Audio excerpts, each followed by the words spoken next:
So what's the most plausible zombie virus out there?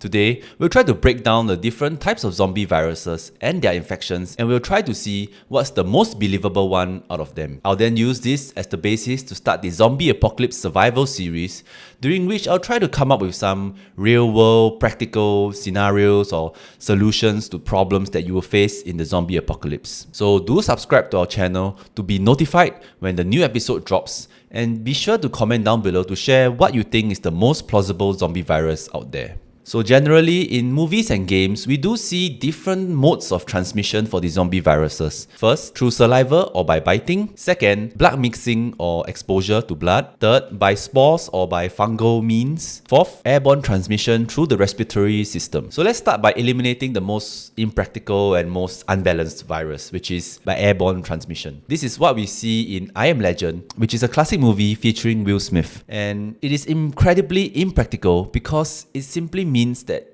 anyone who breathes in the virus will have a chance to become a zombie, and your survival literally depends on whether you are lucky enough to be immune to it. So the people who are not immune to it literally have no fighting chance at all, and it's like trying to strike a lottery to have immunity. While I think this is suited to I Am Legend's theme, it doesn't really fit into most zombies apocalypse scenarios, and especially in the real world situation, if the virus is really airborne, I don't think most of us will be immune to it, or if most of us are immune to it, I'm not sure what then is the problem that we'll be facing. Most importantly, it also means that if there is a very small percentage or minuscule percentage of humans who are immune to the virus just naturally, it just means an immediate game over to everyone. And so we're going to eliminate this from our options. Next, transmission by fungal spores. So this is a relatively new form of transmission that we see in a very popular game and which has been made into a movie, The Last of Us, where zombies were essentially humans who were infected with a parasitic fungus. And in a sense, they weren't really undead, but they were living hosts of this parasitic fungus. And this was probably based on a real-life example, which is the cordyceps fungus that takes over an insect's brain and then forces the insect to spread its spores around. However, in my view, this is still kind of more overpowered as compared to the other forms of transmission for a few reasons. Firstly, if the mode of transmission is by the spreading of spores through the zombies, it essentially means that humans have to put on additional layers of protection and probably wear like filtration masks and goggles to protect themselves from the zombies, apart from being attacked by the zombies themselves. And in The Last of Us, this concept worked because we can see that in the game they kind of put in specific hotspots where spores were accumulated, and you had to wear a mask to get through those spots safely. By taking this logic further, it also means that in a real world situation, in order for the survivors to win the fight against the zombies, we'll have to clear out these hotspots, which are going to be large nests of spores and the fungus just growing. And this heavy accumulation of spores may be incredibly difficult to clear, or may even spread more even if you're trying to clear it. Next, can you imagine if you're trying to fight some zombies, or you're trying to get around some zombies, and you get infected simply because the winds change direction the last minute and some of these spores land on you unexpectedly. It is also extremely difficult for you to build a safe house if the virus is spread by spores, because your safe house does not only have to be, zombie proof, it has to be airproof, airtight, and that doesn't really make sense. Given the situation that most survivors are in the zombie apocalypse, I don't think we'll be able to achieve that kind of sanitary environment at all. While we can consider natural immunities as some form of solution to fungal spores spreading the virus, it still brings the entire game of apocalypse into a situation of luck, right? Where it just defeats the point of whether you can fight back against a zombie or whether you can do stuff to enhance your life and defenses against the zombies. And this is also why when HBO adapted The Last of Us into the series, the transmission of the virus was changed to tendrils, since airborne spores would mean that the characters would have to constantly walk around wearing masks, and it won't really make sense for a show to show all its actors having to wear masks all the time anyway. And so this probably only works for situations like games or movies where the design and concept of the fungal spores can kind of step out of the realm of reality. Now, for the last two modes of transmission, which is blood and by saliva, they are largely the same or similar because they follow the classic type of zombie virus where the zombies spread their virus by biting their victims. However, between the two, we'll probably eliminate blood transmission. And this is because blood transmission basically makes it extremely difficult to survive conflicts with zombies. If, for example, the zombies do spread the zombie virus through blood transmission, it will essentially mean that the zombies will be filled with blood. Even though this is not really biologically possible at this point in time, the problem is if you are fighting with zombies or simply interacting with zombies, it will simply mean that an exertion of force on the zombies will lead to blood spurting out, and likely onto you or onto your companions. And this means that even if you're just trying to survive from zombies and not really fighting, or even if you're winning a fight against the zombies, you could just be infected simply because someone else near you made a mistake and the zombie blood is spurted all over the area and onto you, and you become a zombie because of that. It also means that any chance for the human civilization to come back from the zombie apocalypse will also depend on the survivors' ability to obtain face shields, goggles, or protective equipment for themselves. So while this may work in games, it doesn't really work in real life. Face shields and protective equipment aren't really things that you can obtain in supermarkets, and even if they aren't really going to be built for intense battles or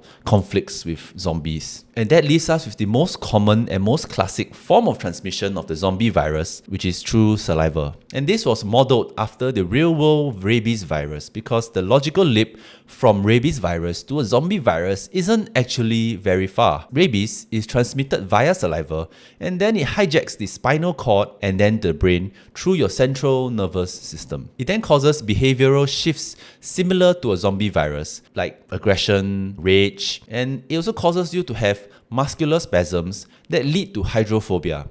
And the hydrophobia actually causes your saliva to stay in the mouth or your throat, so the next bite that you have on your next victim would deliver the virus through the saliva to the next person. And logically, we can transform the rabies virus into the zombie virus if, for example, the incubation period for the virus is accelerated and it takes maybe a few seconds to travel from the bite to the central nervous system and then to the brain. It's also possible because one of the symptoms of the rabies virus is muscular spasms, which can explain how zombies are able to move or function despite being dead. However, there must be some form of limitation for the transmission through the saliva. For example, the virus shouldn't logically survive outside of the body for too long. Otherwise, this would mean that spitting or drooling by the zombie would also spread the virus as well. Taken a step further, it may also mean that spitting may become the natural adaptation to conquer humans rather than biting humans to spread the virus. Also, the transmission can be and probably should be possible through saliva to blood. In other words, if you are bitten by a zombie, you are guaranteed an infection. However, if you are scratched or if you have an open wound that is untended, you will be infected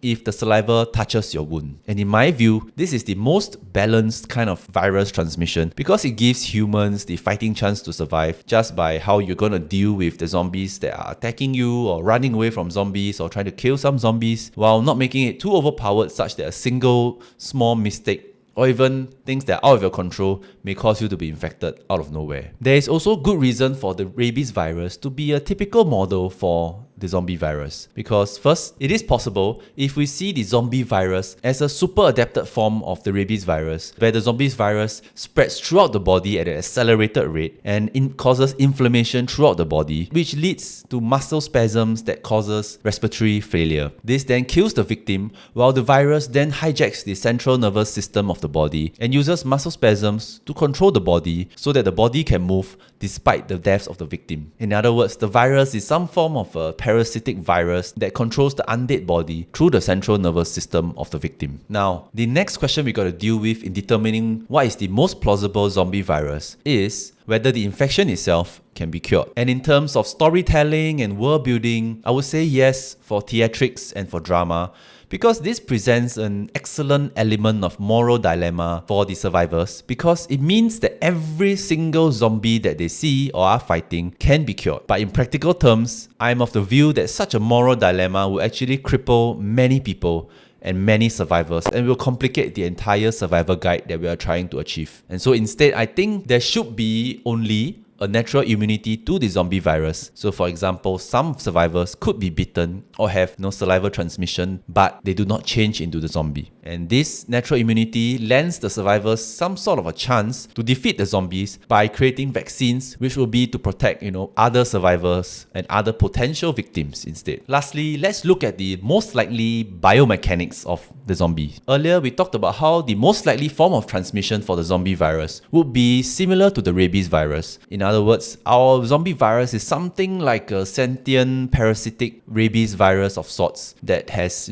accelerated transmission and infection rates. However, as the virus hijacks the central nervous system, causing the victim to die through respiratory arrest, it is unlikely for the zombie to be able to use its eyes and has to rely on its other senses that triggers its nervous system to detect what's around it or if there's prey nearby. And so most likely it will rely on its sense of hearing and its sense of touch. And logically, because the zombie is controlled through the central nervous system, if you cut off an arm or a leg of the zombie, it makes sense for the severed arm or leg to stop moving because it is no longer connected to the central nervous system, which is the spine and the head. And logically, the zombie virus should rest within the head of the victim because that's where the cortex of the brain controls the entire body, controls the central nervous system. And in other words, to kill a zombie, you have to detach the zombie's brain from the body or destroy the brain in its entirety. Now that I think of it, it kind of makes sense why the zombie movies and games kind of went this route where you destroy the head and the zombie dies. Because if you use the rabies virus, it makes sense for you to follow this logical path to conclude how the zombie virus will work